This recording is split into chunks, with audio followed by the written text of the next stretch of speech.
যে ভারাক্রান্ত আমাদের প্রত্যেকের মধ্যে ছিল, মনে হয় সেটা থাকবে না। এই জন্যই যে আমাদের সিনিয়র বিএম যা বললেন, আমরা বেশ বেশ আশাবাদী যে হয়তো উনি বললেনও হয়তো 4-5 দিন ওনার কোর্টটা থাকবে না, তারপরে উনি আবার নতুন করে কোর্ট পাবেন এবং আমরা আমাদের কাজটা আমরা সেভাবে করতে পারবো। তা আমি অল্প দু একটা কথা বলবো যে দেনাদ একটু আগে বলছিল যে মাহাতোদার রাগ কখনো দেখেনি। রাগটা আমি একদিন দেখেছিলাম, আমি কেন, আমরা সেটা অনেকেই দেখেছিলাম দীঘাতে গিয়ে। আমি উষাদি,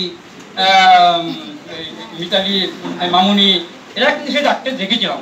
সেই রাগটা একটু একটু বলি, সেই রাগের ব্যাপারটা। সেটা ছিল 2022 সালের 25শে এপ্রিল।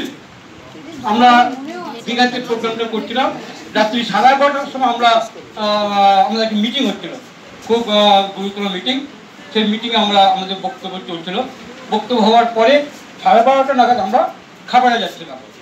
যখন খাবারে যাচ্ছিলাম, প্রথম যারা ব্যাচ হয়তো 6-7 জন খেতে বসেছিল, খেয়েছিল। সেদিনকে আমাদের খাবারের মেনু ছিল ইলিশ মাছ। কিন্তু দেখা গেল পরের যে ব্যাচ, দেখা যাচ্ছে যে ইলিশ মাছ সবার জন্য হবে না, হচ্ছে না। এবং তখন মাহাতোদার রাগটা খুব দেখেছিলাম। রাজনীতিকে বলেছিলেন, কেন পাবে না, কেন আমার সমস্ত এজেন্টরা পাবে না? তুমি বলো, যা যা বলেছি তার থেকে কম এনেছি কিনা? তুমি যা বলেছিলে তার থেকে আমার বেশি এনেছি। আমার এজেন্টরা কেন ইলিশ পাবে না?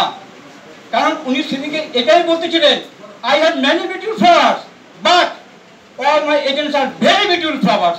সেটা আমরা দেখেছিলাম। ওনার যে রাগ, সেটা আমাকে থামাতে পারেনি। আমি বললাম মাহাতোদাকে, মাহাতোদা এরকম তো আমাদের অনেক হয়, আমরা তো অনেক স্ট্রাগল করেছি, রোদে বৃষ্টিতে ঘুরি, খাবারের কোনো ব্যাপার না, চলুন।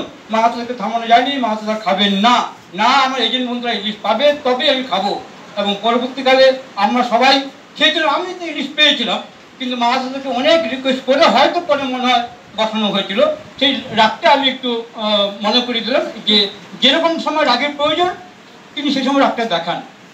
আরেকটা হচ্ছে, আমি প্রথম দিন আমার অভিজ্ঞতা, এখানে নির্মাল্য তার প্রথম দিনের অভিজ্ঞতার কথা বললো, আমি একটু আমার প্রথম দিনের অভিজ্ঞতার কথা বলি। আমি এর আগে পেয়ারলেসের কাজে যুক্ত ছিলাম। তা আমার বন্ধু সমীরণ ঘোষ, ওর মাধ্যম দিয়ে 99-এ নভেম্বর মাসে মাহাতোদার কাছে এসেছিলাম রিক্রুট হবার জন্য। আমি বললাম আমি এলআইসির কাজকর্ম করতে চাই। তা মাহাতোদা দেখে আমাকে ঠিক পছন্দ হচ্ছিল না, একটু নাকশিটকার ছিল। তুমি পারবে এই কাজ, মনে হয় তোমার দ্বারা হবে না, এটা কিন্তু হচ্ছিল।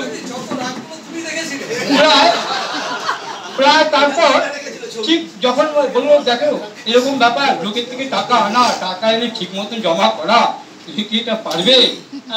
ওই সময় তখন আমার দাদা 15 বছর এজেন্সি, দাদা এখন এজেন্সি করে যাচ্ছে। দাদা এক কলিগ পাশ দিয়ে যাচ্ছিল, সে বললো, আরে মাহাতোদা এনাকে রাখুন, এনাকে রাখুন। আপনি বলছেন, আপনি রাখুন, এর দ্বারা কাজ হবে। এবং উনি না বললে সেদিনকে মাহাতোদা আমাকে রাখতেন কিনা আমি জানি না, আমার সেদিনটা বেশ মনে আছে। তারপর আমি 17ই জানুয়ারি আমি আমার কাজটি পাই, আমি কাজ শুরু করি। এবং যখন নাকি আমাদের ইন্টারভিউ হচ্ছিল, পরীক্ষা হচ্ছিল, সেটা একটা আমার বিশেষ স্মরণীয় দিন। সেই দিনকে ডিওর টেবিলে, ডিওর চেয়ারে কেউ বসেনি, আমার বসার সৌভাগ্য হয়েছিল। এবং আমরা স্কুল লাইফেও কখনো বদমাইশি করে স্কুল টিচারের আমরা হয়তো চেয়ারে কখনো কখনো বসতাম, মাঝে মধ্যে না থাকলে, আবার যদি নালিশ হতো এটা নিয়ে আবার অনেক কিছু হয়ে যেত। তা আমরা কেউ ভাবতে পারি না, এখন তো আমরা সবাই অ্যাডাল্ট, কেউ আমরা ওই চেয়ারে বসার ভাবতে পারি না।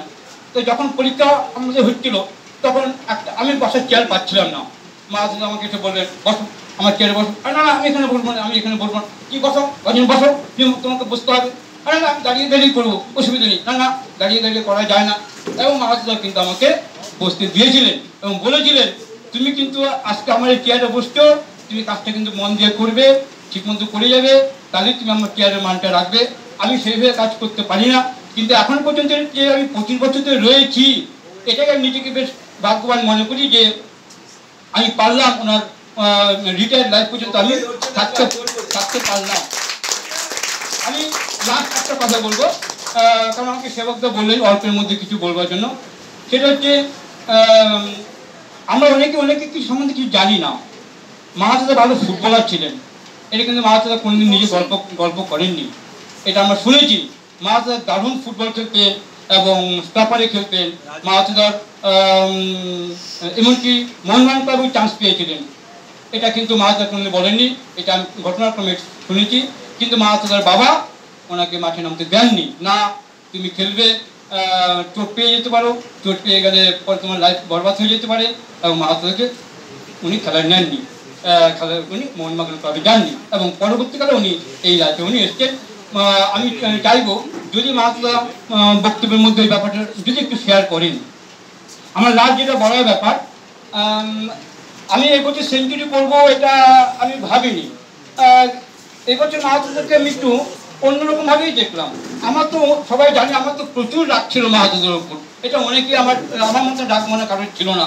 আমি বিভিন্ন অভিযোগ অনেকের কাছে আমি শেয়ার করেছি, কিন্তু এবছর দেখলাম উনি শুরু থেকেই না ভাজন তুই পারবে, সবাই পারবে, তুমি কেন পারবে না, তুই দেখো লড়াই করে যাও, 100টা তুমি পারবে। এছাড়া উষাদি দীপককে এত সবসময় বলে গেছি, হ্যাঁ করতে হবে করতে হবে করতে হবে।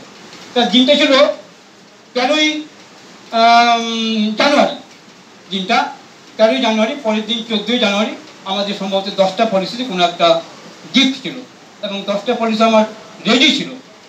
মাহাতো আমাকে বেশিরভাগ ক্ষেত্রে রাত 11টার পরেই ফোনটা করতেন, এবং আমাকে ফোনটা করলেন 13ই জানুয়ারি 2024 রাত 11:15। ভজন তোমার কালকে হচ্ছে তো, কালকে তোমার যে প্রোগ্রাম যেটা 10টা পলিসি হচ্ছে তো, হ্যাঁ 10টা পলিসি আমার হয়েছে, কিন্তু আমি 10টা পলিসি ফেলবো না। আমি তখন এক কাস্টমারের বাড়িতে ছিলাম, তখন রাত 11:15 বাজে। কেন কেন ফেলবে না, কি সমস্যা? না মাহাতো আমার 10টা পলিসি ফেললে আমার সেঞ্চুরিটা হবে না, অতএব কটা তোমার দরকার সেঞ্চুরি করতে গেলে, কটা দরকার? আমার 13খানা দরকার। 13খানা ঠিক আছে, জানুয়ারি মাস তো টাইম হাতে আছেই, তুমি কালকে যে কম্পিটিশান 10টা ফেলে দাও, হোক না, তারপরে তুমি 3টা ফেলবে। আমি একটা ডিটারমেন্ট ছিলাম যে আমি সেঞ্চুরি করেই আমি আমার পলিসিটা ফেলবো, নচেত আমি ফেলবো না। এবং ওই কাস্টমার বাড়ি যখন অ্যাফেক্ট হচ্ছে, সেই কাস্টমার বাড়ি শুনছে কথাগুলো, যে আমার কোনো এক ডেভেলপমেন্ট অফিসের সঙ্গে কথাগুলো হচ্ছে যে আমার 3টে পলিসি না হলে আমি পলিসি ফেলবো না। তা মাহাতো বললেন তাহলে আর কি আর বলবো, আমি বলবো এখনও যে 10টা পলিসি ফেলে দাও, রেখে লাভ নেই, কিন্তু আমার ডিটারমেন্ট ছিল আমি ফেলবো না। কথা হয়ে গেল মাহাতোদের সঙ্গে। তারপর আমাকে ওই বাড়ি থেকে বললেন, এই ভদ্রমহিলা বললেন, আচ্ছা ভজনদা আপনার কালকেই 3টে দরকার? হ্যাঁ কালকেই আমার 3টে দরকার। হ্যাঁ যা শুনলাম আমাদের তো এখন, আমার তো একদম অপারক, এখন একদম এরকম না। মানে হাজব্যান্ডকে বললেন, এই ভজনদা তো আমাদের বেশ উপকার করেছে, আমরা তো ওনার কাছে কোনো পলিসি করিনি, আমাদের যখন এইভাবে বললেন 3টে পলিসি কার কোনো প্রয়োজন, তাহলে আমরা 3জন তো বাড়িতে আছি, আমি আমার তুমি রয়েছো আর আমাদের ছেলে, 3জন আমি 3টে পলিসি করে দিলেন। এবং 10 মিনিটের মধ্যে উনি ফর্ম দিলেন, ফর্মে সই হলো, আমাকে আইডেন্টি কার্ড সব কাগজপত্র দিলেন, চেক দিলেন, এবং বললেন যে আপনি বলে দিন, আপনার ডিওকে ফোন করে বলে দিন যে 3টে পলিসি হয়ে গেছে, কালকে আপনার সেঞ্চুরি হচ্ছে বলুন। এবং আমি আবার আমার ডিওকে মাহাতোকে ফোন করলাম, মাহাতোদা আগামীকাল আমার সেঞ্চুরি হচ্ছে, আমার 3টে পলিসি হয়ে গেছে। ওই জন্য এই দিনটা আমার কাছে বেশ স্মরণীয়। মাহাতোদার ফোনটা না আসলে হয়তো আমার সেঞ্চুরিটা ওই সময় হতো না, পরে কবে হতো আমি জানি না। যাই হোক মাহাতোদাকে আমরা আবার সেই কাজের মধ্যে পাবো, আমাদের অত ভারাক্রান্ত হৃদয়ের কোনো ব্যাপার নেই, আমরা আবার সেই জায়গায় থাকবো। আমাদের মাহাতোদার জন্যই, এটা আমি আমাদের সিনিয়র বিএমকে বলতাম, আমাদের মাহাতোদার জন্যই কিন্তু ডিভিশন টেনে, ডিভিশনে আমরা গেলে আপনারা যে কেউ যদি বলেন যে কোনো কাজ নেই, আমরা মাহাতোদার টিমের থেকে এসছি, ব্যাস উনি বলবেন ও নৈটি রাঞ্চ মানে তো মাহাতোদার টিম, নৈটি রাঞ্চ মানে তো উষাদির টিম, নৈটি মানে তো দীপকদা সঞ্জয় এদের টিম। এই যে ব্যাপারটা, আমাদের কাজটা কিন্তু অনেকটা এগিয়ে যাবে, অত মাহাতোদা আবার আগের মতন জায়গায় থাকবে, সে আশা করে আমরা সবাই আবার ভালো কাজ করার সুযোগ পাবো, এই আশা করে আমি আমার বক্তব্য শেষ করলাম।